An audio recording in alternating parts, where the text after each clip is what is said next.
ये देखो कितने हैं, 7। अब तक इस वीडियो को 7 लाख लोग देख चुके हैं। आप बहुत लेट आए हो। खैर, ईमेल लेखन में पूरे नंबर कैसे मिलते हैं ये अब आप चंद मिनटों में सीख लोगे। तो आइए शुरू करते हैं। नमस्ते, मेरा नाम आशीष है। देखो बच्चों, ईमेल के बारे में आप लोग हमसे ज्यादा जानते हो। मतलब आजकल के जो बच्चे हैं वो ईमेल के बारे में पहले के टीचर से कहीं ज्यादा जानते होंगे।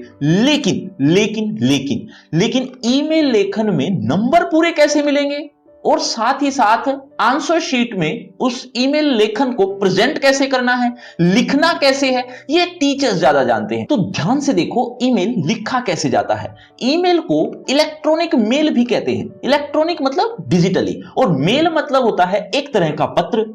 यानी पत्र को डिजिटली भेजना ही ईमेल होता है और कोई खास चेंज नहीं है। लिखना पत्र लेखन की तरह ही है, बस थोड़ा सा फॉर्मेट में चेंज है। तो फॉर्मेट को थोड़ा ध्यान से देखना। पत्र की तरह ईमेल लेखन भी 2 तरह का होता है, एक औपचारिक और एक अनौपचारिक। औपचारिक ईमेल वो होते हैं जो किसी कंपनी को या सरकारी कामकाजों के लिए लिखे जाते हैं, और जो रिश्तेदारों, माता पिता, दोस्तों को लिखे जाते हैं वो अनौपचारिक ईमेल होते हैं। वैसे आपसे एग्जाम में औपचारिक और अनौपचारिक के बारे में नहीं पूछा जाएगा। आपको तो बस एक टॉपिक मिलेगा जिस पर आपको ईमेल लिखना होगा। ये सब तो आपकी सिर्फ नॉलेज के लिए था, आपको पता होना चाहिए, इसीलिए बताया। क्या आपने कभी एक्चुअल में ईमेल लिखा है किसी को भी? यस नो में एक बार जरूर कमेंट करना।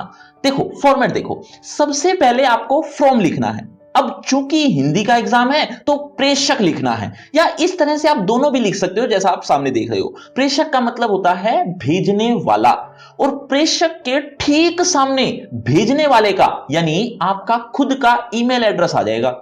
अब कोई भी लिख लेना, कोई काल्पनिक कैसा भी, ठीक है, जैसे abc@def.com या फिर abc@gmail.com, कुछ भी जैसा आपको ठीक लगे। ध्यान रखना ये इंग्लिश में ही लिखना, ये हिंदी में नहीं होता। इसके बाद टू को हिंदी में प्रेषिती लिखना। प्रेषिती मतलब होता है जिसको हम मेल भेज रहे हैं, मेल को प्राप्त करने वाला।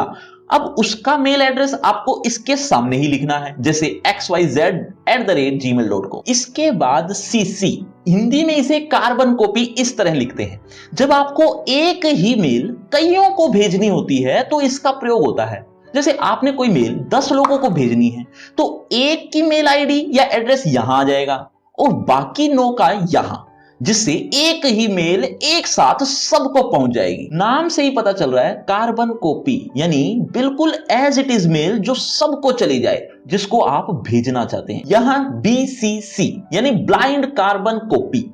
CC में तो आप अगर 10 लोगों को मेल भेजते हो तो उन 10 के 10 लोगों को पता लगेगा कि आपने किन किन को मेल भेजी है, यानी हर एक को पता लगेगा कि आपने उसके अलावा और 9 लोगों को भी सेम मेल भेजी है। लेकिन अगर आप चाहते हैं कि किसी और 2-3 लोगों को सेम मेल भेजना, और आप ये भी चाहते हैं कि उन 10 लोगों को ना पता चले कि आपने 2-3 को और भी मेल भेजी है, तो आपको उन 2-3 लोगों की मेल आईडी या मेल एड्रेस यहां लिखनी होगी, यानी BCC में। आसान शब्दों में समझो, मान लो आपने आरव, तुषार, रीना, निधि, सौम्य, इन 5 को मेल करना है, लेकिन आप चाहते हैं इन 3 को पता ना लगे कि आपने निधि और सौम्य को भी सेम बिल्कुल एज इट इज मेल की है। तो निधि और सौम्य की मेल आईडी आपको ब्लाइंड कार्बन कॉपी में लिखनी है, और इन 3 में से किसी भी एक की आईडी यानी प्रेषिती में आ जाएगी, और बाकी 2 की आईडी CC यानी कार्बन कॉपी में लिखनी होगी। एक्चुअल में जब किसी कंपनी का मैनेजर अपने कर्मचारियों को मेल भेजता है तो BCC में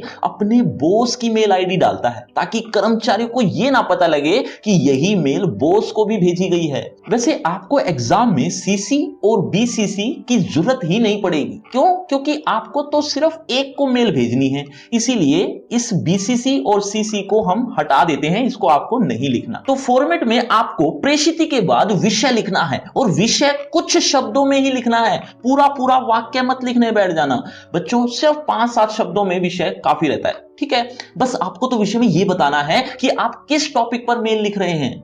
बच्चों, ईमेल लेखन कितने तरह का होता है अभी थोड़ी देर पहले ही बताया था। पता है तो बिना चीटिंग किए कमेंट करो, देखना चाहता हूं कितने बच्चे मेरी बातें ध्यान से सुन रहे हैं। विषय के बाद आपको अभिवादन करना है, जैसे श्रीमान जी, महोदय जी, और अगर आप रिश्तेदारी या दोस्ती में लिख रहे हो तो प्रिय या आदरणीय चाचा जी वगैरह वगैरह जो सुटेबल हो वो लिख लेना। अब आपको लिखनी है बॉडी, यानी मेन मैटर जिसके लिए आप मेल लिख रहे हो।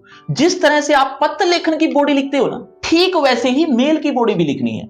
2 पैराग्राफ बनाने हैं। पहले पैराग्राफ में तो आपको जो भी बात बतानी है या कोई समस्या बतानी है वो 6-7 लाइन में पहले पैराग्राफ में आ जाएगी, और दूसरे पैराग्राफ में आपको अनुरोध करना है, यानी रिक्वेस्ट करनी है कि इस समस्या को दूर करने का कष्ट करें, या फिर आपने किसी जन्मदिन का बुलावा भेजा है तो अनुरोध है कि इस दिन इस समय पर अपने परिवार के साथ जरूर पहुंचें।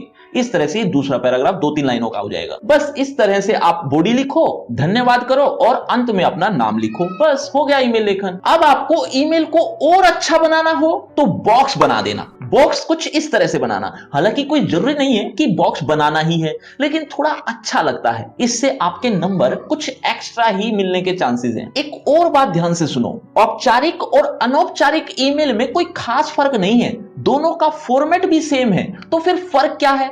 फर्क है सिर्फ और सिर्फ बॉडी में। जब आप बॉडी लिखोगे तो अनौपचारिक में आप रिश्तेदारों से या दोस्तों से जो शब्द कहोगे या लिखोगे वो इनफॉर्मली होंगे, जैसे जनरली हम बातचीत करते हैं वैसे होंगे। और अनौपचारिक में आप किसी बड़े अधिकारी से बात कर रहे हो तो आपके जो शब्द होंगे वो थोड़े संभले हुए होंगे। ये बिल्कुल वैसा ही है जैसे आप कोई बात किसी दोस्त को कहते हैं, और वही बात अगर आपको अपने टीचर से कहनी हो तो आपके जो शब्द होंगे वो थोड़े अलग होंगे। तो इस तरह से, खैर अब ये तो नहीं पता कि आप अपने टीचर से किस किस तरह की बातचीत कर लेते हो, वो एक अलग बात है। मैं तो बस एक जनरली बात बता रहा था कि फर्क होता है दोनों में। बच्चों सी का क्या मतलब बताया था मैंने, कमेंट करना। देखना चाहता हूं कितने बच्चे दिमाग में याद भी रखते जा रहे हैं। फॉर्मेट तो आपने समझ लिया, पर अब एक उदाहरण देखो, उदाहरण से आपको और अच्छे से समझ में आएगा। कोई भी एक टॉपिक ले लेते हैं। टॉपिक है, आपके क्षेत्र में एक पार्क विकसित करने के लिए नगर निगम अधिकारी को एक ईमेल पत्र लिखिए। सबसे पहले प्रेषक के सामने ईमेल आईडी यानी भेजने वाले की abc@gmail.com, इसके बाद प्रेषिती यानी जिसको भेज रहे हैं ईमेल, उसकी आईडी यहां आ जाएगी। अब विषय शॉर्ट में क्षेत्र में पार्क विकसित करने हेतु, बस। अब अभिवादन श्रीमान जी या महोदय जी। अब आपको लिखना है बॉडी। बच्चों कोई भी बात समझ में नहीं आ रही तो कमेंट करके पूछ भी सकते हो। मैं अलीगढ़ जिले के जैन धर्म कॉलोनी का निवासी हूं। हमारी कॉलोनी के आसपास कोई भी पार्क नहीं है। पार्क न होने के कारण इस क्षेत्र के निवासी स्वस्थ जीवन नहीं जी रहे, क्योंकि पार्क की वजह से वायु शुद्ध मिलती है और सुबह टहलने के लिए स्थान मिलता है। पार्क न होने के कारण बच्चे खेल नहीं पाते। स्वस्थ जीवन जीने के लिए पेड़ पौधों और पार्कों का बड़ा महत्व है। अब अनुरोध के लिए पैराग्राफ चेंज। अतः कॉलोनी के हम सभी निवासी आपसे अनुरोध करते हैं कि इस क्षेत्र में हरा भरा एक पार्क विकसित करने की कृपा करें। इसके लिए आपकी अति कृपा होगी। पार्क विकसित करने के लिए खाली पड़ी सरकारी जमीन का उपयोग किया जा सकता है। बस नीचे धन्यवाद लिखो और सबसे नीचे अपना नाम, क ख ग। अब सिर्फ एक चीज रह गई, वो है बॉक्स। बॉक्स के बारे में एक बात ध्यान रखना कि बॉक्स सबसे लास्ट में बनाना, ताकि एक अंदाजा हो जाए कि कितना बड़ा बॉक्स बनेगा। बात समझ में आई तो सब्सक्राइब करना और वीडियो को शेयर करना तो बनता है। अब एक आखिरी प्रश्न, बच्चों प्रेषिती के बाद क्या लिखोगे? देखते हैं कितने बच्चे सचेत होकर अब तक भी सुन रहे हैं। काफी हद तक आप ईमेल लिखना सीख चुके हो, लेकिन अगर आप 5-7 उदाहरण और पढ़ लो तो आपकी अच्छी प्रैक्टिस हो जाएगी। और प्रैक्टिस के लिए आपकी क्लास का लिंक दिया है फ्री क्रैश कोर्स के नाम से। आपको यहां पर काफी उदाहरण मिल जाएंगे, कुछ इस तरह से जैसा आप देख रहे हैं, और साथ ही साथ दूसरे टॉपिक्स भी आपको इसी पेज पर मिल जाएंगे। और अगर आपको मुझसे बातचीत करनी है तो सभी सोशल मीडिया के लिंक डिस्क्रिप्शन बॉक्स में है, आ जाइए बातचीत करते हैं। शुक्रिया, धन्यवाद।